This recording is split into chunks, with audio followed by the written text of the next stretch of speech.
The ModernJeeper Show, the show about Jeeps, Jeeping, and Jeepers.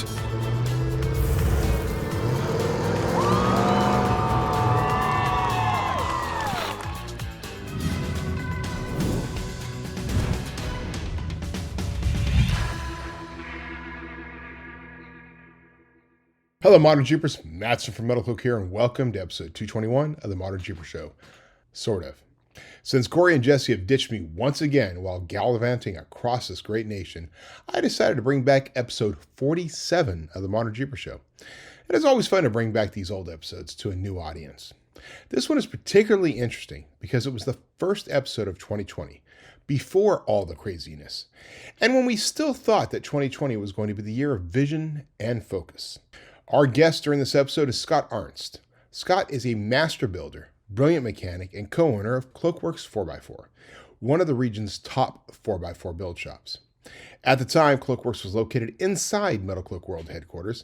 Now they have their own large facility in Placerville, California, just 20 minutes from us. Scott talks master builds, the Rubicon, Fordyce, snow wheeling, and how, when a rock met a tire, it very well might have saved his life.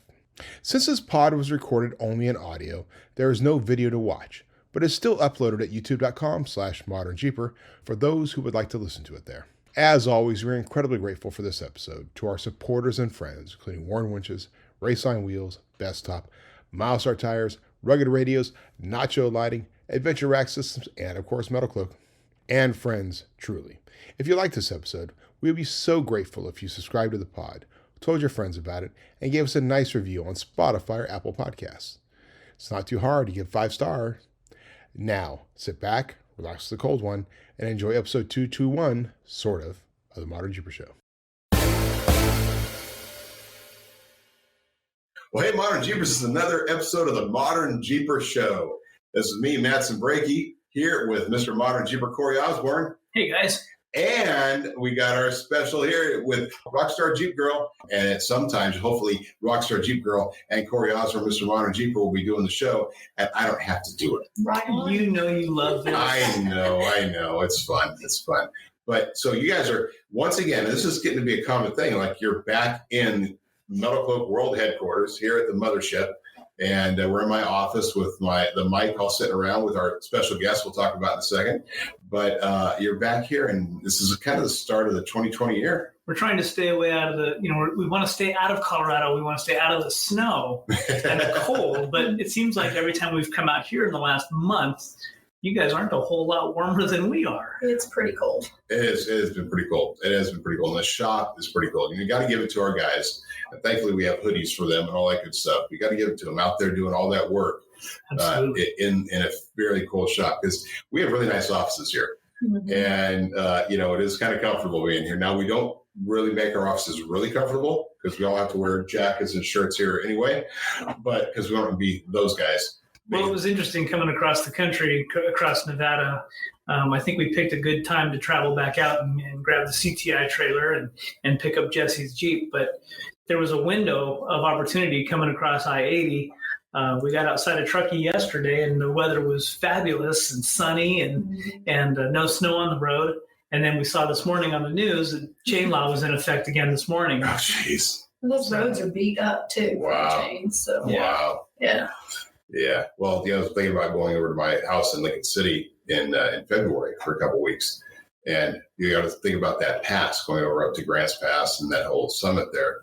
So if it's snowing, ain't doing it. Right. Yeah. It's like I'm not putting chains on the motorhome. Right. Well, and coming across, I thought we'd just have the truck, and then we ended up picking, of course, Jeremy Rowan, Outlaw Jeep Adventures Jeep up. We picked his Jeep up just outside of Moab and hauled it over for our special guest to start doing some work on it. Yes, which gives a hint as to who we're talking to today. Although if you've seen the title of the show, you already know So it's kind of funny that we kind of play that game, but it's just fun to play. But what else we got going on? So your schedule starts, and what's the very first CTI Tour event of 2020? So we're leaving here after some work got done on the CTI trailer. We're putting new Milestar, the Steel Pro tires on the trailer. We had 57,000 miles on those trailer tires. I figured it was about time to replace those. So it's getting new tires. The truck's getting brand new shoes for the truck, some Patagonia XTs. We're leaving here and headed to Sand Hollow out in St. George for the winter 4x4 Jamboree, which starts next Wednesday. Wow. Okay. And then next Wednesday, we will be uploading Jeeps and driving out to Cal Expo for the International Sportsman's Expo, which is always a fun event, even though it's always wet, rainy, and cold. But it seems to not stop the attendees from coming out. I mean, it is always a packed event, brand packed. Our location is perfect because we're right across from the food booths. Where's that event at? That's Cal Expo. It's the California Exposition, which is a big state fair location. Oh, gotcha. So right here in Sacramento, about a 20-minute drive from here in our shop. And it's a Thursday, Friday, Saturday, Sunday show. So we'll be out there Thursday, Friday, and it promotes our special guest as well as Metalcloak. Nice. So we do that show. And then the following weekend, which is another reason why we have our special guest here, because he's heavily involved in that, is Winter Fun Fest, Cal Expo, which is the big run up here, which this year... is it in Grass Valley? Yes, Grass Valley Fairgrounds. Fairgrounds is the base for it. Is where they actually do all their work, and that's where they do the base and camping and hotels down there, as well as where the dinner is and the raffle and all that good stuff. But then from there, they spread out to a bunch of different trails. It's whether it's everything from historical trails, where you're just going out and looking for cabins or whatever the stuff is, to some extreme wheeling. And we love doing the extreme wheeling side. So what we do. There's a bunch of snow up there right now, right? I mean, there should be. I haven't been up to take a look at it, but there usually is at this point. So the voice you're hearing there, that is Scott Arentz, and Scott is the master mechanic, master builder, general manager for Cloakworks 4x4. And Cloakworks 4x4 is the build shop of Metalcloak. Now, we'll talk more about him, but you heard that voice, so Corey and I have a couple more things to talk about, and we're going to get Scott on board and start talking about what you're doing. And it's really cool to have Scott here, because we really haven't done this. We haven't really talked about Cloakworks and the work that we do out of Cloakworks for a while, so I thought it was the perfect time to do that. But before we do that, one of the most interesting things going on, and the most exciting things going on right now, is the I Resolve the Jeep giveaway. That's right. Yep, coming up. It's kind of interesting, the timing on it, but on the 17th, we'll do Metalcloak Live. But the I Resolve the Jeep giveaway, I believe this is our 7th annual, although it seems like we'll be doing it more than that. But it kind of counted about, looks about the 7th annual time that we've done this. And what this is leading into Christmas for so many years, you see all these companies doing these Christmas giveaways. Like, well, we can do a Christmas giveaway too, the 12 days of Christmas, all that fun stuff. I thought, what about the guys that didn't get what they wanted for Christmas? Right. So I created the I Resolve the Jeep giveaway as a way of saying, hey, you're heading into 2020. Let's do a New Year's giveaway heading into the next year, but let's pledge to Jeep with Metalcloak.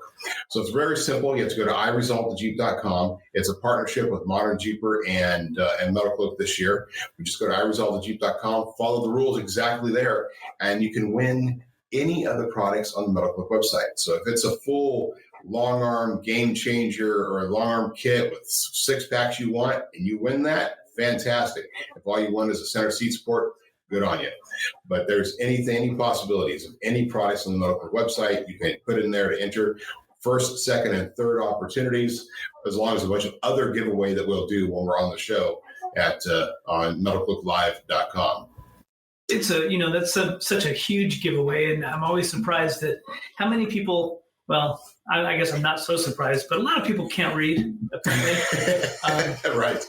And as Jeepers, you would think we would follow instructions to a T. So it's very important that when they go on there, they follow those instructions to the letter. It's not difficult stuff, but make sure that you follow those instructions. And we're talking about prizes, $5,000 of a single prize. That's huge. Right. Absolutely. And it is a shame, because we do have some steps there. And this is social media focused. So sure, there's a few people like, well, I don't have an Instagram account. Well, I apologize for that. Maybe we'll find some other opportunity later, but this particular one is social media focused. So we need you to make some posts on it. It doesn't take much to set up an Instagram account. If all you're going to do is enter this, I don't go and verify that you have 500 followers or, you don't have a certain number of entries, but we just want to try to build up our social media because that's the future, right? That's the marketing. That's right. And Instagram is the focus right now. So we do that. It's all part of a marketing game for us, but it's also just a big giveaway. So, you say instructions, and it's kind of funny because I was always that guy who would get something at home and just start putting it together. Right. And never we all do instructions. That. Yeah. Until I got in this business and I realized after, 2 years of talking to people about actually downloading our instructions and using them to install, I thought I should do that myself. Not that there's any shops out there that we've ever gotten calls on that don't follow instructions. You don't need those stinking instructions. Well, and for a guy like you, Scott, so first off, welcome to the show. Thanks. So for a guy like you, you've been in this business for 6 months. 30 some years just in the 4-wheel drive side of it. Been a mechanic for how long? Well, since I was 18, right out of high school. Wow. So 2.5, 3 years. Yeah. I basically worked into a journeyman position as a basic mechanic first, and then the 4-wheel drive was a hobby. Yeah. So then I got tired of working on greasy cars every day, and so I decided to make the 4-wheel drive in. And when you did your leap to 4-wheel drive, where was your first job? I went to work for S&H 4-wheel drive in Sacramento. I worked for them for about 3 years. Have you always been in Sacramento?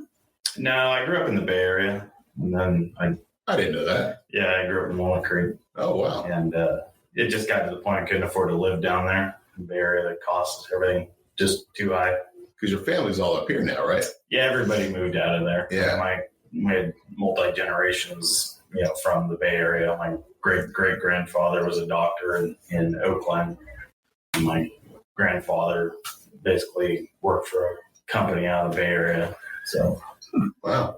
So from there, you see S&H, and then from S&H, I basically, after I left there, I went to work and basically when 4-wheel Parts opened their first store in Sacramento, I opened their store. I was basically in charge of the shop. And then towards the end of that, I became the regional service manager. So I had Portland, Tacoma, Sac, and Oakland. I had all 4 stores I had to manage. Oh, wow. So I was on a plane back and forth and wow, to the point where my kids were little and I didn't have a life anymore, so I gave up and quit. So it means to do that, obviously you had some skill set. Oh, yeah. I've been doing this building. My dad was into 4-wheel drive, so I've been doing it since I was 14 years old, working on his stuff with him, and then my own stuff when I turned 16. And after you left 4-wheel Parts, then is that when you opened your own shop? No, I went to work for Warden's Off-Road. Warden's basically they built Land Cruisers and specialized Land Cruisers for about a year and a half, and during that time I was opening my business, and then basically once it got to the point I was so busy I was working a full-time job there and then nights and weekends at my shop, plus trying to see my kids. I finally just had to bow out of there and get a full run at my shop, and then that ran for 16 years until I partnered with Metalcloak for Cloakworks. Yeah, that was a great day because we had talked about that. I mean, our very first TJ, that white TJ that we still have, it's how we met Scott. Is we opened our shop, our little 2,000 square foot shop, and Aaron bought this TJ, and we had outfitted it with our fenders and stuff, and we're driving it around with no lift and small tires. And went over and introduced ourselves to Rubicon Express with the TJ setup like that. It was not yet ready. In fact, I think one of my very first Facebook posts for Metalcloak back then was that picture of that. And the first thing I hammered on was really? I was just trying to show the fenders. I wasn't really trying to show the build. But I think we dropped $40K with you or something like that and did a full build of axles. And that thing is still bulletproof. It has never ever, ever had a problem. Yeah, very nice Jeep. Yeah. Very well. Very nice Jeep. I love wheeling it because you just hop on it, go on the Rubicon, and just have total confidence. Because like I said, we're talking 2009 that was built. Right. 2020 now. Mm-hmm. And we that thing has never had any issues. Yeah, it was so well crazy. But that was just a side of what your shop, which was extreme gear, could do. And so it was exciting for us over the years. We dropped a lot of vehicles off and did a lot of work. In fact, later that year in 2009 was the fun one when we had our first YJ and had to get it ready in a quick turnaround time for Off-Road Expo. I think we were all over the shop painting and cleaning and lifting, springing it over. Yeah. So going from there, so then you get into Cloakworks and so build it. But you've done everything. I mean, you have done everything from bolt on to. Yeah, I've done everything from, motor conversions, Hemi conversions to actually, I wasn't buying people's wiring harnesses. I was actually taking the factory harnesses and modifying them and building the vehicles to the point to where I finally got to the point I could buy the harness cheaper than the amount of hours I had in rewiring them. So it got a little easier later on, but, I've been doing motor conversions for, 25 years doing fuel injector motor conversions. So but I've done it all. Everything going with I've never done Scott Specialties automatic transmissions, but I've done, all the manual transmissions, transfer cases, pretty much anything and everything. And you're one of those gear guys that pretty much can do them blindfolded. I mean, it's... Yeah, I can do them in my sleep for the most part. I've done so many of them for so many years. Well, what a lot of people don't know is when I'm on the road and run into some crazy complex question, Scott's usually the guy that I can reach out to by text and say, hey man, here's what I got. How do I fix this? And pretty quickly I get a response back and it takes care of it. So yeah, that was why I've had that situation too. Like when my RV shut down in the middle of Oklahoma. Jesse knows Oklahoma. I was right outside of Oklahoma City, and RV. It was like I could reach out to Scott. It was like, okay, this is what I'm running into. Give me a few tips. I made it back on the road. That just long enough to get it fixed. But yeah, definitely the knowledge base that having someone like Scott around, and this is what it's going to be hard to for the listeners to understand just from our conversation here. The amount of knowledge and the amount of stuff. Scott's one of those guys that just has all that data tucked away someplace in his head. That's right. The specs on the torque specs to the screw size to the little linkage that occurs on the Atlas. In fact, you're like one of a few people that Atlas will allow to do the rebuild yourself, right? Yeah, I worked with Advanced back when they first came out with the Atlas and when they were having issues with fluid pumping out of the Atlases. And so that's kind of how I got set up with them I basically, for the most part, kind of helped them figure out their issues with a lot of it. And that's what just happened with a lot of vendors that I've worked with is I've helped them resolve some issues in the past. And that's kept me pretty tight with a lot of different vendors. So you can actually do a full rebuild here. Mm-hmm. Oh yeah, I can do it all. Yeah. I knew of you way back when from your well, we'll talk about one of your cool Jeeps that you still have. But yeah, you had Extreme then, and I don't think you had a relationship with Metalcloak yet, but we really haven't had a chance over the years to wheel a whole lot together. Every once in a while, you've made it out to All for Fun in Colorado a couple times, and we've got to wheel the Rubicon a few times, but yeah, just interesting that you start going back in that time you're in your head going, wait a minute, there's all those names back there that you kind of roll around. And it's like, yeah, been around for a little bit. You've been going to Eastern Jeep Safari for how many years? This will be 20. And you've been going to East for how many years? 20. About 20, yeah. So I'm sure you guys will run into each other out there at that time. My first year was 2000 was the first year that I went out there. Yeah. And you've been, for us, it's like, well, since 2010. So at least for me, right, with a couple of years missed, but yeah. So it's like I'm sure you guys ran into it. That was kind of the fun time. I think the first time we went out there, which was 2010, with you, because Scott was kind of our intro to East Jeep Safari. We all caravan out every year. Actually, not anymore. You go out early. Yeah, you got to. I like to get a couple days more. Well, anymore you have to go early if you want to wheel. If I'm driving that far, I'm driving for a purpose. Yeah, but we used to caravan out together, and then just seeing all the people you knew because you'd been around in the industry so long, you're no stranger to a lot of people in this industry. So that was kind of the beauty of for Metalcloak of being able to come together and partner with you and create Cloakworks 4x4, which has been, and for all intent and purposes, a resounding success. be able to build it up. But we started that 2014. I think it was the end of 14. Yeah. By the time I finally went on the last of my business down, and then we swapped over, was like January of 15. Yeah. How many incomplete builds did you have when that happened? Oh, there was probably 7 or 8 long-term projects. I remember a handful. Yeah. And Scott was a master of these long-term projects. That you have these cool, complete strip downs where frame up, ground up, where you don't have to have all the money at once. You just kind of give him the next 20 grand, and he does the next bit of work, and then you get the next 20 grand. It's almost like an installment program. Yeah. Yeah, they drag out a little bit though. They do. Well, you got one that's 2 or 3 years old sitting there. And Yeah. What was the longest project you did? I had one for about 4.5, 5 years. Wow. Was that just a money thing, or was it just a lot of it was when the economy tanked. He basically didn't have the money to finish it, and I was so busy scrambling, just trying to keep the business afloat that it was mutual that we just let it sit. Yeah, let's let it sit, and then finish it when things calmed down and started to turn around a little bit. Do you have a favorite project?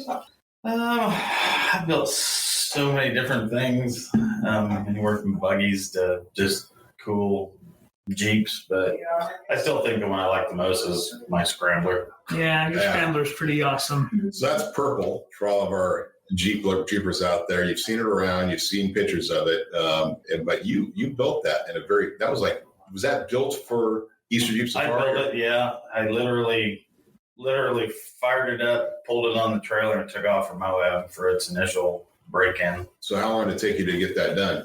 It took me about 4.5 months, start to finish. Okay, it's a beautiful rig. I mean, it's been on photos. We've used it in ads. Yeah, I was in four-wheel sport utility in 2001, and then again in the late four-wheel sport utility. That's that was right. Phil Hell's publication, right? Yep. That's what we just talked about recently. Yeah, actually. I'm trying to remember the name of it at the time. Yep. Yeah, wow, and it's kind of a neat rig. It is. There's you take that one out. Usually, when you go out now to East Jeep Safari, purple's almost always there because you're letting one of your friends like Elliot. Usually I have a buddy that drives one of them. Drive one of them, and then you bring out your. You also have your LJ. Yeah, the LJ, which is pretty famous. And we also have the Cloakworks JK. Right. So you have the Cloakworks JK, which has been, of course, modified. Now, I pointed out, I'm going to ask a question here, and you're going to, listeners, just listen to, and you understand Scott a little better. What engine's in your purple? Right now, it has a 500 horse LS3 in it. All right. What engine's in the LJ? It has a 400 horse Hemi in it. And what engine did you just drop into the JK? A 400 horse Hemi. I see a trend. Yeah. He likes to go fast and have power and be able to pin it to win it and get it out. Yeah. Yeah. So it also means that, yes, you can do that. Now, we don't necessarily promote that at Cloakworks as much because we like, we got a lot of Jeeps come in and you had a lot of jails lately, right? Yeah, we had quite a few jails since they came out. So, and those are mostly just bolt-on jobs, not any full custom ones, or? We've had quite a few that we've done quite a bit too. I mean, but we haven't really gotten into axle swaps other than just doing RCBs and stuff. And a lot of them, people are still got pretty good payments on them. Not ready to do that. Imagine that. Yeah. So are you seeing a trend with JKs starting to get more and more like, are they becoming the TJ? And that guys want to start doing this? they're still rocking and rolling just like they have been. It's just now with the JL coming in, it's kind of splitting the difference between the two. Nice. And what is, like, just talking for our guys, what is an average turnaround? A guy wants to come in and just say we're doing a Metalcloak build, fenders, bumpers, suspension, what's the average turnaround on that? You're like 3 to 5 days usually. Yeah. Turnaround time. Get it in and get it out. Yeah. Yeah, we don't like to just sit on them. They just take up too much space. And we get too many pallets apart, so it's easier to get them out of the vehicle, get it done, and get it out the door.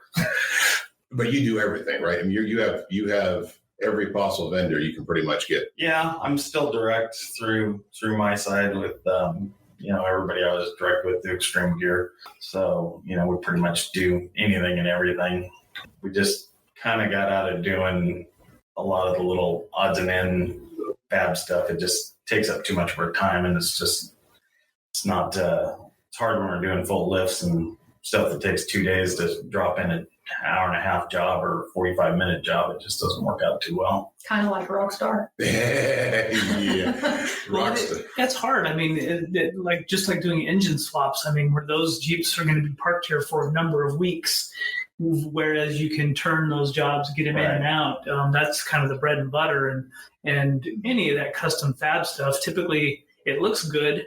On paper, a guy thinks, yeah, this is what I want to do. And then you tell him how much it's going to cost. And then that's a whole other ballgame. And people don't understand how much time and effort and energy and expense there is to some of that custom modification, fabrication work. Yeah. A lot of people think, they look at some, they think, oh, it'll take 2-3 hours, when realistically it'll take 10. Yeah, absolutely. I did an article a while back on just replacing a set of lights on an LJ and stripping a Torx bolt in the windshield frame. All of a sudden something that was going to take an hour was a 2-day project trying to get a strip bolt out of the windshield frame. So yeah, folks don't understand when that Jeep is sitting in a shop at somebody that's getting charged $95 an hour. If I was going to go have that done at a shop and they were to say, well, it's going to cost you about $1,000 to put those lights in, you kind of go, wait, what? Right. Well, you get those. I mean, we've always designed our products to have a capability of being put on in the garage, right? Obviously, as products evolve and some of our new product lines, it's less likely to do that, like the Dodge Ram stuff. It's still ultimately very few of our products require the welding skills or stuff that you might need to install. But there are professionals out there, and we have over 700 shops across the country that are authorized installers. Cloakworks, of course, being right here and doing a lot of stuff, is our number one authorized installer in the country as far as sales volume. Yeah. But you have customers that come in and they just bought a brand new Jeep, they drop it off, they drop down the money, and they just want it done and taken care of. Most of the time, they're buying a $50,000 to $60,000 vehicle. Most of them don't want a cheap lift kit. They want something that's going to drive nice. Because the last thing I do is roll off the lot with a nice driving Jeep and put something on it that drives like crap. Right. So they want the height, the lift, and the workability, and they want it to drive nice. So that's where the big difference comes in. Well, that's the stuff you want, right? Because as a brand new vehicle too, typically you don't see those, frozen bolts and things like that. Right. Yeah. And we get a lot of, I won't say names of lift kits or whatever, but we get a lot of customers that come in with lifted JLs and lifted Jeeps that they can barely keep on the road, and they don't drive very good, and they look cool. They got big tires on them and they're up in the air. But so we wind up pulling a lot of other stuff off and switching back out to Metalcloak, and then they're pretty happy when it's all done. Yeah, it's kind of interesting to point out, because I'll just ask you this straight up. I mean, you wouldn't be over here installing Metalcloak stuff if you didn't think it was good stuff, right? No, I've always, all the years of being in business for myself, I always sold the high-end stuff, because the last thing I wanted to do was sell something that was junk, and then all of a sudden I got a upset customer with me because the Jeep doesn't drive very well anymore. So, and then a lot of people, they'll get, they won't want to pay a lot, but they realize that, maybe they got to wait a little while and save some more money to do it right. Right. Usually I'm not the guy that's going to try to sell somebody and get their money right away. I'll send them home and tell them to save up for 6 months until they can get what they want, because they're not going to be happy. And then most of the time they understand that, and they'll go do what they got to do to get it, and then come back and they've got it, to do it right. Nice. That's an interesting perspective, and I guess I really haven't thought about it a lot, but I do see that changing a little bit, where we used to, it was, I got to have it now, and I don't really care how it's going to function. I've got the money. This is what I want it to look like. So they make that purchase, they put it on, they're not happy, and then a couple of years later, they end up redoing it all. I think we're kind of getting away from that a little bit, maybe, and people are a little bit more patient to say, no, I know what I want. I've done my research. I'd rather do it the right way the first time. That's an interesting trend, and I'll have to, same for me. I wouldn't be able to do what I do with the CTI trailer if I was out there getting beat up by customers at every event I went to. That wouldn't be any fun. No. But this is the Modern Jeeper Show. It's not the Metalcloak Show. That's true. Yeah, well, we need to. I need to sometimes throttle back the Metalcloak Love Fest. That's all good. So there were some things we talked about in our intro at some events like International Sportsman's Expo. One of the things I said is Cloakworks is one of the participants in that. So it's actually a Cloakworks Metalcloak booth. And we get out there and you get guys coming out there all the time that are really coming out and learn about what to do or get us some advice. And you've got customers out of that show, but you also see people that come in specifically looking for you. Yeah, we get quite a few people that come looking. I always try to see if I'm there because I'm only usually there about a day and a half. So if you want to see Scott, you see Friday and most of Saturday, yeah, out there doing it. But that's if you want to see him coming out, International Sportsman's Expo. But then there's Winter Fun Fest. How many years have you been leading? Was it the Klondike Trail? Klondike. Been almost 20 years. So 20 years. Now, Klondike is the extreme four-wheeler trip, and it's going up what trail? We run into Fordyce and through Eagle Lakes. When I took the trail over from some customers of mine, they were Grass Valley Jeepers, and they kind of did more of a mild trail run, but they wanted me to, work it for them and take it over. And then we decided to go a little more extreme since I'm not really into driving on a snowy flat road. Now, isn't that the same trail that we went on when I came out once before? We went up that and literally we went across a river crossing that was, it was deep, 2.5 feet, 3 feet deep, flowing pretty good. And you were like, yeah, we probably won't get much further than that. It's a rare year. So the fact that you were able to do that on that year, because it's almost like a 50-50. Some years, like the very first year we did that, I did it in my YJ. And I was going through, and I think I was following Scott Becker, who was still at Rubicon at the time. There's a video, I think, on our YouTube channel showing it going through. And we made it across. And you get to the other side of the river crossing, and we had a nice lunch. But over the years, how often does that actually happen? It only happened probably 3 years that we had very low snow till later in the year. But the issue is you get a lot of ice. So the ice, when you do get snow, it runs across a trail, and we've literally, it's like a toboggan run. And you got to be careful because I remember that. You have cliffs on the edges, so you start hitting that ice slide down because it fills in between all the rocks, and it's just a big ice field. That was kind of it, that year that we went.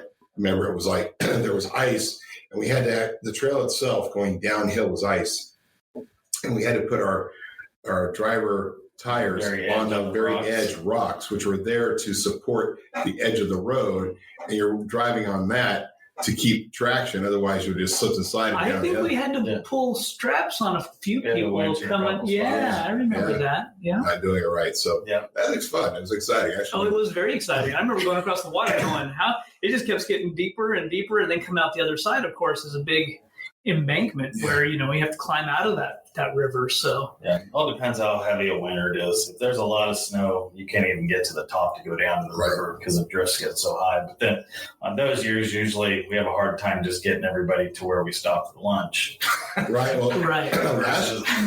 Not last year, year before, I think was the worst, where we just made it to the top of Driveline. Yeah. That was it. We actually had lunch at Driveline, didn't make it any further. Yeah. It was to our Driveline is one of those little obstacles on Fordyce. It's a lot of fun. There's a bypass, but the bypass is people getting more stuck on the bypass than we're on Driveline itself. Yeah. How much further does that trail go beyond crossing the river? Oh, that's a long ways. Yeah. That's like a quarter of the way in the trail. Gotcha. Yeah. And I've only been on there. Well, I did a post years ago. It was called the 24 Hours of Fordyce.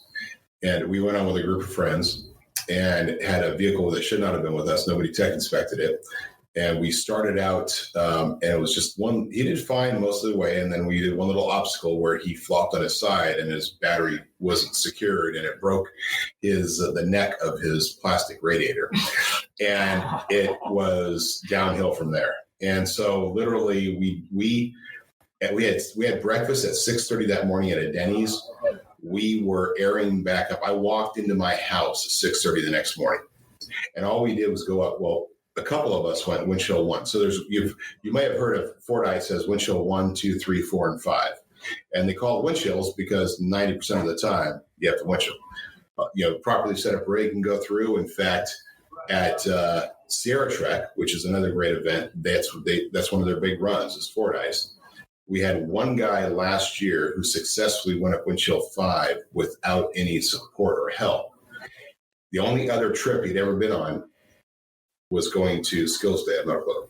Wow. So he had a properly set up rig, and somehow he made it up there because of the training at Skills Day.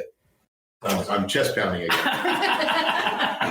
But over the years, man, must have some stories. Yeah, we had one year that we went into break trail, and that was the year there was no snow. It was just ice, and we figured, well, we got there so fast to head down towards the river other than the ice. We were going to have to go farther to have a distance far enough to take everybody for the day, turn around and go out. Well, Keith, that helps me run it, he blew the wheel bearings out of his Dana 60 on wind chill 2. We were messing around, and we were trying to go up and then go out the committee trail. And then we basically had to go up across the trail through the ice, through committee, called a buddy of mine who brought us up wheel bearings, and then we made it partway up Cisco Grove side trying to get out, and I almost went off the cliff because I was going up the road and hit ice and started sliding backwards while my tires were rolling forwards. And I almost went off the cliff. A buddy of mine was riding with me. He threw the door open and dove out as we were sliding down the hill backwards. And so they basically went out on foot, got parts, went back and repaired it, and then we hit the back to the main part of the road at 6 a.m. in the morning, and then turn around. I had to come back in at 9 with the group. Oh man! So I never got to sleep. When you did that, when you were sliding off, wasn't it like a tree or something that stopped you? Or? The rocks were frozen in the ice on the very edge of the cliff, and I caught on the very edge of the road. It was like on a corner, so I just slid back till the tire caught it. And I literally did an about face with the Jeep, spun it around to head back down the hill and to get off of it so I wouldn't slide off the cliff. So now you're making it more exciting. I guess. Yeah. Fordyce. I haven't done Fordyce yet. Oh, well, it's on my list. Well, it's still on my list to actually do because I haven't done it. I've gone up through it. So we went out committee after wind chill 1, but I haven't even done any wind chills because by the time it was so late, we had done one of our Cherokee that was with us did the wind chill 1, and then an LJ was with us did wind chill 1, which is the first time I got to see how bad long arms can be. Because the thing that was hanging him up that he couldn't even get to it, as you're heading to wind chill 1, there's a big rock there, and it's over to what's it called? It's right in the middle almost. Does it have a name, or is it just the rock? Just a big rock. Now, it's kind of funny. You watch some videos, and you see like Toyota guys going up that, where they're like literally it's a big rock next to a wall. And the Toyota guys will go up there, and they're like climbing the side of the wall, all flexed out and getting over it. But he was going over it with his LJ. It was an RE kit. And he just kept getting hung up on those rear arms because they weren't dog-legged down. They had no clearance. It's just like it literally every time he was trying to go over, he couldn't get over because of the Rear Express long arm kit. Yeah, lift the rear tires off the ground. Yeah, exactly. And then couldn't make it forward. Are there other events that, Fordyce becomes a part of that trail system, or is it pretty much, it's kind of out there by itself? Not really? by itself. You got Sierra Trek's the only sanctioned run that I know of on there. Gotcha. And it's Friends of Fordyce. There's a group that maintains it. And who are the guys over there? Do you know them? Or I don't know. The Grass Valley Four-Wheelers do part of it over there. There's quite a few clubs that help out. And the Grass Valley Four-Wheelers, they have another extreme trail on Winter Fun Fest too, don't they? Yeah, it's some other blizzard or something. I can't remember. But I remember over the years doing the Fordyce run. This is probably one of the biggest that they shouldn't do, but it does say 35s. When you do Fordyce with Winter Fun Fest, you really want 37s out there. Yeah, if you're on our run and it's a good snow year, you're gonna have a long day on 35s. Yeah, and I remember one year a guy in a big old full size Dodge came out. Yeah, we had a guy with a power wagon, lifted the power wagon. Oh my God! Thought he was just gonna sail in there with us, well, he made it in. He just he thought he was going to show all the Jeeps how it was done, and we let him get up in front, and he almost slid off the side of the cliff in the snow. And then I remember he had that. a brand new Warren winch that they didn't put the screw in. They had cable to the drum. He was trying to winch himself. Pull the cable off. The drum's spinning and the cable's not doing anything. Oh man, I remember that. That's right, because we stopped around that one little curve at the top of the hill, and he just kept going. Yeah. I think how much further he could break trail. Kept working himself off the side of the hill. Wow, I remember that. That was, and he didn't want any help. No, it took him about 45 minutes till he finally realized he wasn't going anywhere, forward or backwards. I remember it was that little gold buggy. Remember that Jeep buggy? It was kind of like a brown and gold open top. It was like a CJ. It was almost like not really a rat rod, but it was like this little custom buggy. I think I remember it. It's such a wide variety. It's what's really cool about it. You get a wide variety of people. Lot of TJs, more JKs than JLs lately, but it's a lot of your TJ guys too. Yeah, a lot of TJs, a lot of scramblers. Had a few scramblers in there. Yeah. Had a couple Broncos. We even had a Toyota FJ, and she actually did pretty good.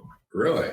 Sitting on, I think she was only on like 33s, but she had the factory locker, and she just listened. We told her what to do, and she didn't bury it. It's amazing. It's amazing how that works. A good spotter and somebody who knows how a vehicle will handle that definitely makes a difference on a trail for sure. Yeah. And then there's a famous incident of you going up drive line and gunning it and going off, a tree involved. Yeah, the tree got in the way. Silly trees. Yeah. Woke up a few minutes later. Yeah, woke me up after it knocked me out, and I was laying in the passenger seat because, like a moron, I didn't have my seatbelt on. See, so it's great we can learn from our elders. That's right. That's right. Yeah, that was a long day. Yeah, it's been some fun times out there. So Winter Fun Fest is a great event. You obviously there's a lot of great snow events across the country.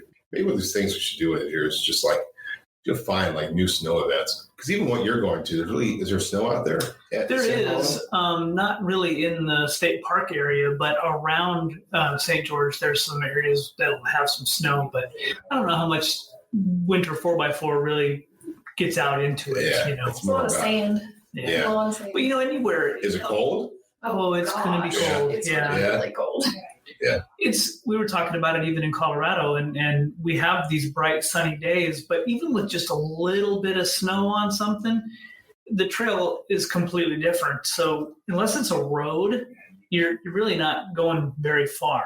If there's obstacles and it's snow on the ground, it's done. That's where it's more fun. Right?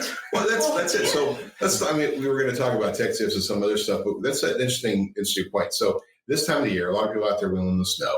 Right? Maybe they built their Jeep last year. They took it out in the sand. They took it on the rocks, whatever. What advice, Scott, what do you need to do to make sure your rig's ready for the snow? Number one thing is tell people all the time, and nobody ever wants to do it. They don't listen until they're buried to their up to the doors. Is when you're wheeling in the snow, you got to let the air way, way down. I mean, down a lot farther than you would on the rocks. So how far down would you go on a set of steel wheels without non-beadlocks? Probably 6 or 7 pounds. And then on beadlocks? On beadlocks, I mean, I just pull them out till they stop whistling and then put the cords back in. Yeah. So I'm probably down to 3 pounds. Yeah, but it gives you that, because what does that do? That gives you It gives you a bigger footprint on top of the snow and allows the tire to flex, so you're not digging a hole in the snow. You're actually kind of wrapping the tire around it, so you get much better traction. And then what about because I know we've been given different tips on going up hills, down hills, and just actually like pinning it and gunning it in certain situations, or just crawling in others. Yeah, it all depends upon the condition of the snow. If you got really wet snow or really dry snow, really dry snow gets powdery, and you got to go slow because otherwise you just dig down to nothing. You're getting some wet snow with some moisture. A lot of the time you need a little more oomph, a little more power to put your foot in a little bit. And then the big thing is, once you realize you're not going forward anymore, get off the gas pedal. Yeah. Speaking of, I read an article about snow wheeling. So it'll be out Friday. Yeah. Oh, did you? Oh, that's cool. So that's see there at Tech Tip. We got some things that I go snow wheeling. I was always jealous when I had the YJ. We're out doing another snow run. It was just a weekend run. It was on a trail. It was actually on a snowed over road, Immigrant Pass up here.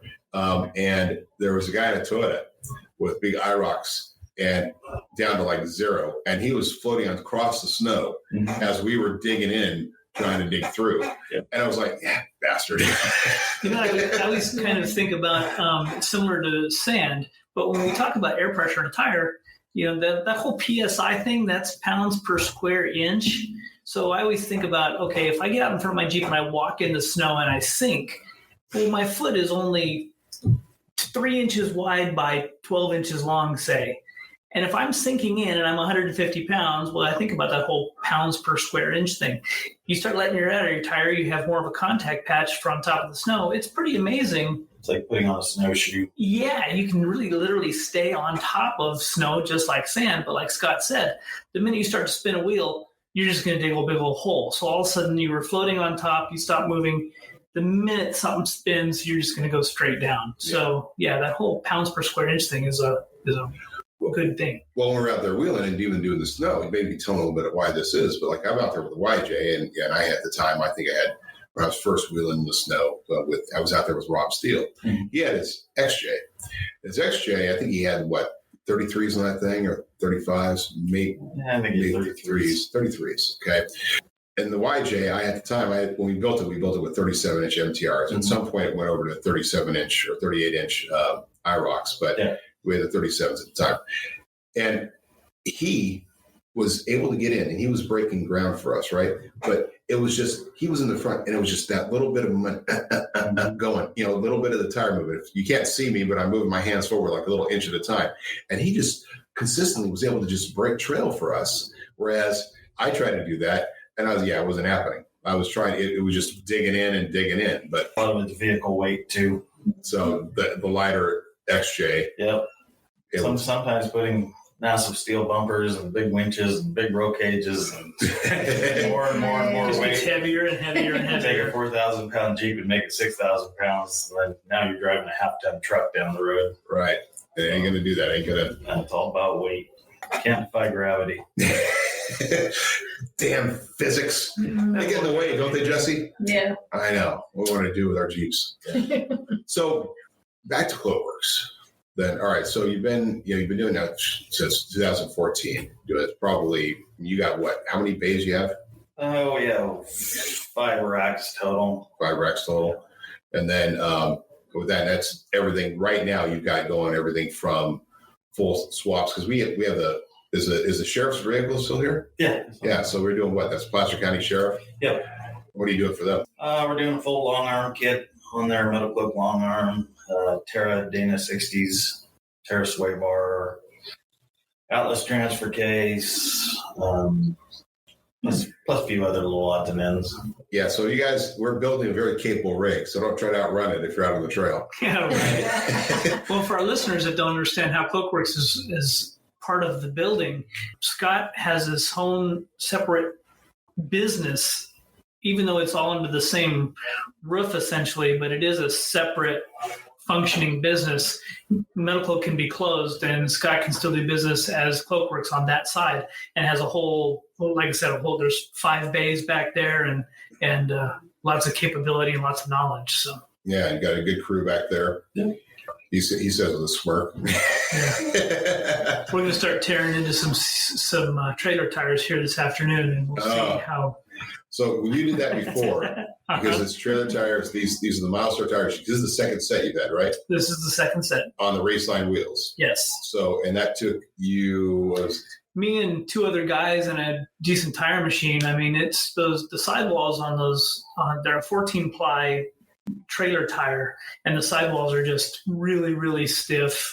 And guys who played tires for a long time, it's just part of the game. And yeah, they took us quite a while breaking off each one of them. So yeah, you looking forward to that, Scott? Oh, I got guys for that. Exactly. Yeah.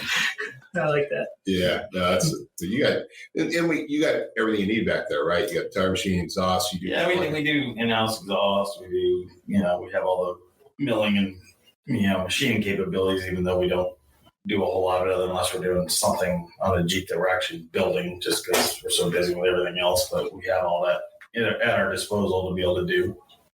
and really want our listeners to understand, and Scott is very humble when he's on the radio, is that you come in or you give a call and you say, I want to do X. He's not going to do X for you unless he can also do Y and Z, because they all have to be done, right? And he's going to build it right. He's going to make sure that you're not going through, because the whole idea with doing a build, right, Scott? I mean, you've had this happen. You can tell me. Guy walks in and says he wants to do this one thing, and it's stupid to just do that one thing, right? Well, no matter how you look at it, 90% of the time in a Jeep, it's a snowball effect. So you change one thing, and there's a lot of places out there, a lot of shops out there that just want the job. So they won't tell the guy he needs a CV dry shaft, or he's going to get a vibration out of the front dry shaft because he's got too much lift. They just get the money in the door, they throw the thing up, and now all of a sudden the guy's got vibrations or he's got problems, and they go, oh, well, now you're going to need all this. So I don't like having somebody come back mad at me because I didn't tell them. I would rather inform them from the get-go. And then at that point, it's documented, the customer knows. And if he wants me to go ahead and put it on, he's going to do the rest later, that's fine. But you got to let the customer know, because it just creates animosity, and people, then somebody gets mad and gets on the internet and starts bad mouthing. That's never happened. Right. Yeah. So. And Cloakworks is, we're not angels here. We've had our own share of customers that were upset about one thing or another, but we take care of them. Yeah. Right. That's ultimately, got to take care of a customer and make sure they're happy and do it.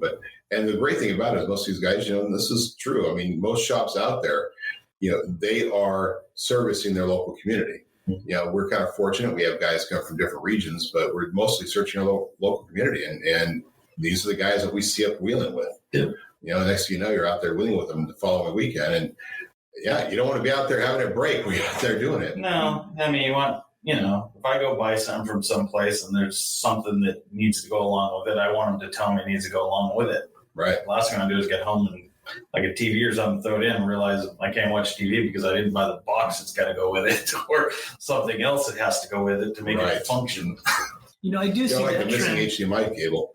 Well, exactly, and I think that I see that more and more, and I think as our evolution from buying things online, we all kind of get in our heads of this is what we need, but we haven't really talked to anybody about it, and so we go ahead and we buy that one thing, and then, oh, well, I need this too and that too, and I think we miss that from our online buying experiences, whereas when you actually call and talk to somebody that has been there, done that, and they can kind of go, oh, don't forget this little widget that you're going to need too.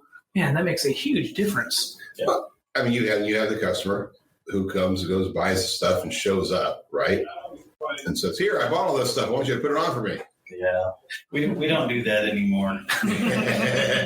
we don't. It hit the point we won't do customer supplied parts anymore because it always. Big of favors I try to do people, there's always something missing or something doesn't work or something, and then I have no recourse since I didn't supply the part, and I can't get in the middle calling vendors and trying to figure things out. So we only do stuff that we supply. It can be somebody else's brand, but I have to supply it or I don't do it. Right. There's always something happens. And I know you're not going to name brands, but I am. So there was I remember the Smitty built XRC armor that we had that you had to put on. This customer brought it in. Nice friend. His friend, he just happened to have a friend. Totally understand. He had a friend who could get him a really good deal, so he brought it in there. But man, I mean, I think we ran that thing over the forklift to try to get the stuff to fit properly. Well, that was the second one. The first one was so far off first quarter panel. There was no way it was going to fit. Wow. And then we get the second one, then we run over the forklift just to try to bend it enough to be able to. And the second one, when you lined it up with the door opening in the front and then the tailgate opening in the rear, I could stick my pinky between the corner and the body. It was so far off. Yeah. But having to deal with that, having to tell the customer, well, you got to go back to them and get another replacement, as opposed to just handling it yourself. Right. It puts you in a weird spot. Because the last thing you want is a customer driving out with something that looks like that, but at the same point in time, you didn't supply it, you didn't build it, so it leaves you in an awkward spot. And then they want you to fix it. They want to go get another one to have you fix it, but they don't want to pay the labor to do it again. And whoever the part was bought from, they're not going to pay the labor claim on it to redo it. So it's not a good deal. Puts you in a bad spot. And even though he does a lot of of Metalcloak bolt-on stuff and every other brand out there. You've also done some custom stuff. I mean, we like to tell people that if they want custom 6-packs, you're going to have to come to it at Cloakworks because we have it's an all blue set out there. You've got a few of those. A couple sets of blue ones, a set of gold ones. Yeah, all out there. And, because, hey, if it's Cloakworks and they're here. Plus, you did a really, God, what was that rig you did where you did the CJ with the custom fenders? Yeah. Yeah, like what year was that? That was a 82, I think. I think I'm thinking about, was that the Scrambler? Not the Scrambler, the Commando? Oh, the Commando. Yeah, the Commando. Didn't you said a custom set of fenders for that Commando? Yeah, we did. We got all the pieces for the Metalcloak fenders, and then because there was a short fender Commando, we basically modified everything and shortened them up to fit on there since we don't, we couldn't buy a set that was the right length. Right. So we did it up because he wanted the Metalcloak fenders no matter what. So, was that that Line X one? Yeah, too, the black one. All black, all Line X. Yeah, we've done a lot. We did that CJ with, coilovers front and back and with all the Metalcloak joints, but we had to build all custom arms and stuff for it to make it work. And then, of course, you guys recently may have seen on social media I said before, we're terrible at names around here at Metalcloak. I mean, we come from great brand names. We're terrible at naming our own rigs. And we got that All J, which is like the most generic name you could probably call it, but that orange rig, which was a YJ tub, which it's kind of funny because that YJ was the very first YJ, very first rig we actually owned. We bought that YJ for R&D purposes. It became your rig at Extreme Gear, right? Yeah, I bought it and was going to build it. And then, like anything else, I had too many rigs already. So. And then it was nicest to go home. So that actually ended up sitting, wasn't it like at one point sitting at the powder coaters? Or like yeah, I was at the powder coater for a little while. I had stored it over there, and then I had it stored in my shop for a couple of years. And then I was like, let's finally do something with it, right? I remember it was a frame 6 years ago when I started. I mean, yeah, it's been around. So you're thinking to figure that it's 2009, and it finally really got going last year. Yeah, right. That was a big project, though. That turned out pretty awesome. So. Yeah, CJ front clip and TJ's long arm suspension, coilovers in the front. So there's business and then there's fun. I mean, do you enjoy doing that custom work more than you do just the day-to-day stuff? Yes and no. Yeah. Problems are getting older, so it's hard to, I don't enjoy getting out there grinding, throwing metal all around and going home with metal on my nose and smelling metal for the next week. I don't enjoy that so much, but I like something with a challenge. It's definitely more fun than the day-to-day bolt and lift kits and body armor and stuff on it. And engine swaps and all that. Yeah. So you did your JK just last year, right? Yeah, I did the JK when after Jamboree left last year. We got out on Sunday and we're turning around, supposed to relieve Sunday for Colorado for fun. And I hooked up and took off and pulled over into Fernley to get diesel and looked down and my transfer case cable was hanging down. I got under and looked. There was no more transfer case. The CV drive shaft exploded, and I didn't hear it or feel it dragging it behind the truck, and it literally blew the transfer case into about 1 million pieces. Wow. So took the tranny out, beat the floor up. I got a call from Scott and said, I'm not going to make it to All for Fun this year. Gotta say, those Metalcloak skids worked pretty good, though, because they held all the pieces laying right on top of the skid. Nice. It was full of pieces. Nice. They had to save the cars behind you. Yeah. Wow. So, it finally gave me the excuse to go ahead and put the Hemi in it and get it the way I really wanted it. Nice. That's always good to have that excuse. So that's it. What happens on the trail? Yeah. Braking is an excuse to upgrade. Yeah. That's right. And you've done all the different builds. I mean, we do the different axles and stuff, but like you've been doing probably did more of the Dana axles last year, right? Than you did anything else? We did quite a few of the Dynatrack housings. We do a lot of the caster corrected Dynatrack heavy duty housings for the Rubicon replacements. Okay. Just because the factory housings are. Yeah, especially for the fronts. Well, the biggest problem with them is they're lightweight, but once you get past 3.5 inches of lift, you'll wind up with a drive shaft vibration out of the front drive shaft because you can't fix your pinion angle without decreasing your caster down to the point that it's no fun to drive on the road. So the guys that want the bigger lifts and want it smooth going down the highway, that's your only option, is to replace the housing. And so then we had Rockstar Jeep Girls Jeep out there. That's been out there for a few weeks. And that has gone, that's got a total, like, not really a facelift, but it's just been a total makeover. Yeah. It's a total makeover. Butt lift, chest enhancement, a little bit of everything. There was a lot of grinding and cutting, and it looks great. Yeah, it's a lot of work. How many hours have you put into that so far, Scott? We had a solid over a week in it. Yeah. Over 40 hours just fixing the. You switch from a manufacturer's widgets to somebody else's, and it turns out if there's cutting and modifications that went on prior, to recut all of that stuff off, it takes an enormous amount of time. And I mean, I didn't even think about it. And then one of the issues that came up recently with her Jeep was that front bumper and the frame horns were cut off to mount that front bumper that she had. And, all of a sudden you want to change it, and there's nothing to mount anything else to. So, right now we're in the process of putting frame horns back on. Good old Facebook. Yeah. And who is it that got those for you? Armando. Artec, found those. That's awesome. That's awesome. So now we're actually going to have, because I thought I was going, all right, well, we're never going to have our front bumper on that, but. Oh, I was determined. Yeah, I'm like, no, that was part of the only reason that we brought it in the first place was front bumper and rockers, is we wanted to get those fixed. And it turned into, hey, I got an idea. Yeah. So and then right now you're working on another custom project. It hasn't really been talked about, but we're building a truck, aren't we? Basically building an aluminum Aqualoop body truck on a JK frame. Yeah, it'll be interesting. We got a lot.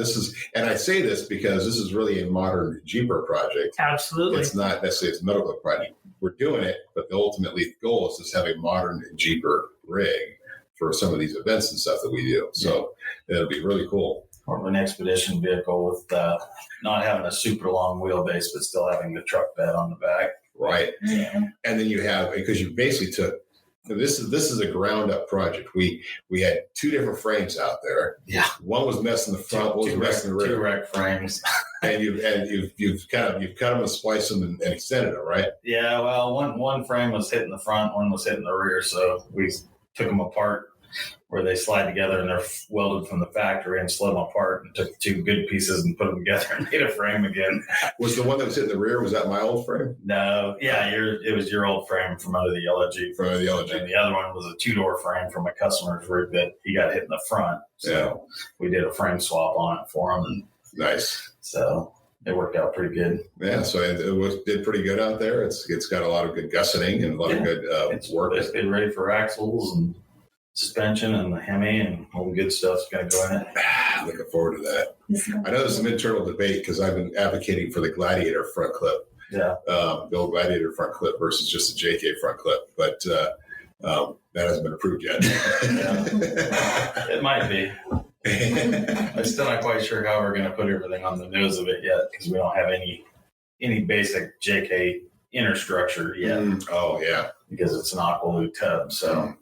Yeah, I got to figure that out. Yeah, it's basically an Aqualoop JK tub that's 18 inches longer on the back of it. So they're building it custom for us. Oh, wow. So that it won't be like the other ones you see out there that are in JK with a little short bed. It'll be a short bed, but it'll be longer. A longer bed. Right. Nice.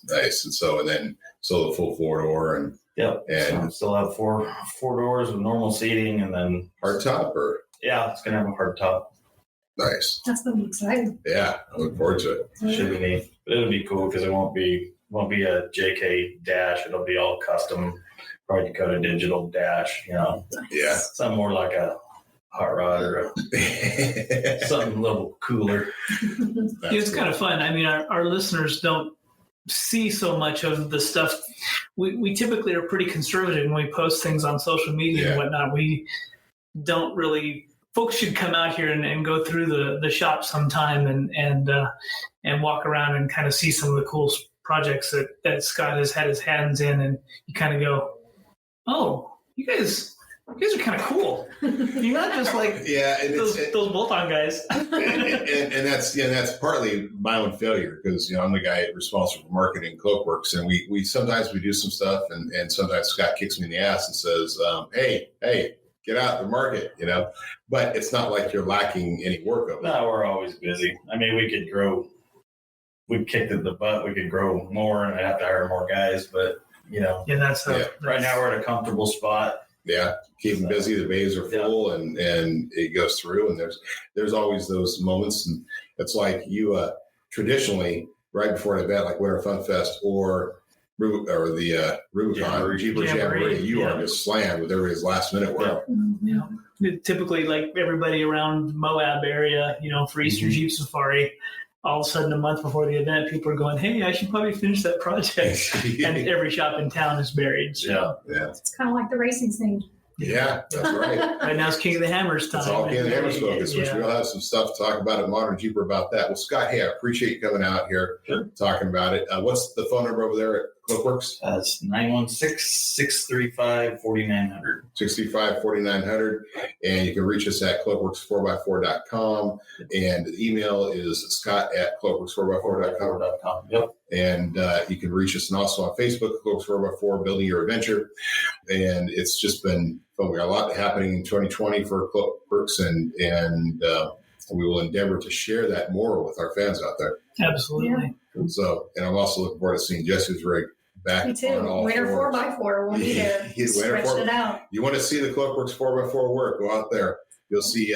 You can talk to more. I won't do it on the radio here, but Jessie face to face will tell you what she had on there and what she was proud to get rid of.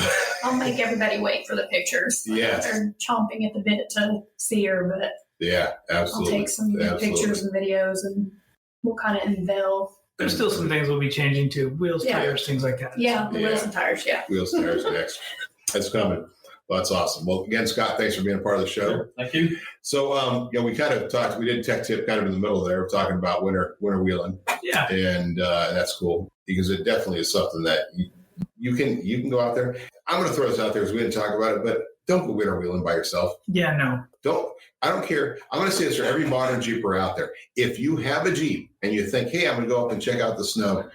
Okay, so how many times, Scott, in your life have you had to go out and recover somebody who just went and got stuck because they shouldn't be there? Way too many. Way too many. Yeah. Or you get I had a buddy with me in the passenger seat. Yeah. The problem is most people don't get to is it doesn't matter if you're the most equipped four-wheeler in the world. If you're going out in the snow, even with your buddies, you better bring a sleeping bag, some warm, something warm. You better bring some extra food, because you never know. I've got pretty well-equipped vehicles, and I've been out there overnight when it's 16 degrees, and it ain't no fun. No.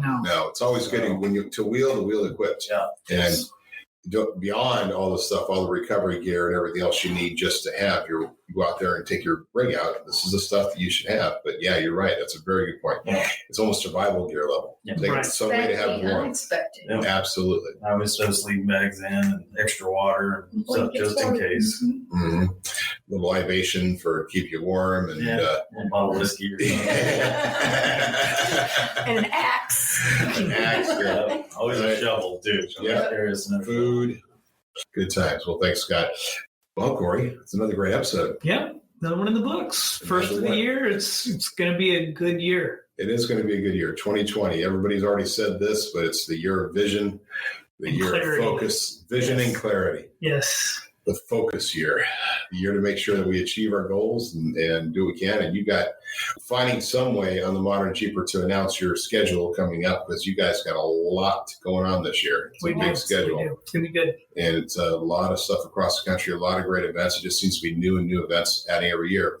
But if you're out there and you have an event, you want to see Corey Osborne and Jeep Rockstar girl Jessy come out to your event, they're welcome to do so, and they'd love to do so, but they need to hear from you. So email Corey@Metalcloak.com and let them know what you got going on. And if it fits within the schedule, we're happy to do it, because we love going to these smaller events. You bet. I think we got one for one of my favorite events in Texas. Oh, right. With Ball Black Jeep. It's the Friday night drags at the Speedway. Oh, And they've been begging for us to come out They there. don't want us to go down there. I think it's going to fit in the schedule, and we can actually kind of make a little loop of it. But it's just like that.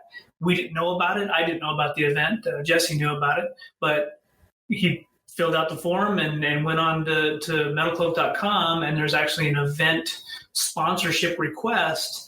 I can put that link in the show notes, but again, we wouldn't known about it had somebody not reached out to us. So Absolutely. Well, that's great. And we're going to be a lot of fun. We do a lot of stuff this year. We can keep talking, but we need to wrap this up so our listeners can go off and finish the rest of that cold one that they're drinking. All right. Hey, listeners, thank you so much. Remember to support our supporters on this show, and as we do, and to let us know what you want to do and what more we want us to talk about, and any other guests that we should have here. Next week is going to be a little interesting. We'll have some big announcements coming up. So stay tuned for that. Otherwise, we'll see you on the rocks. cheers.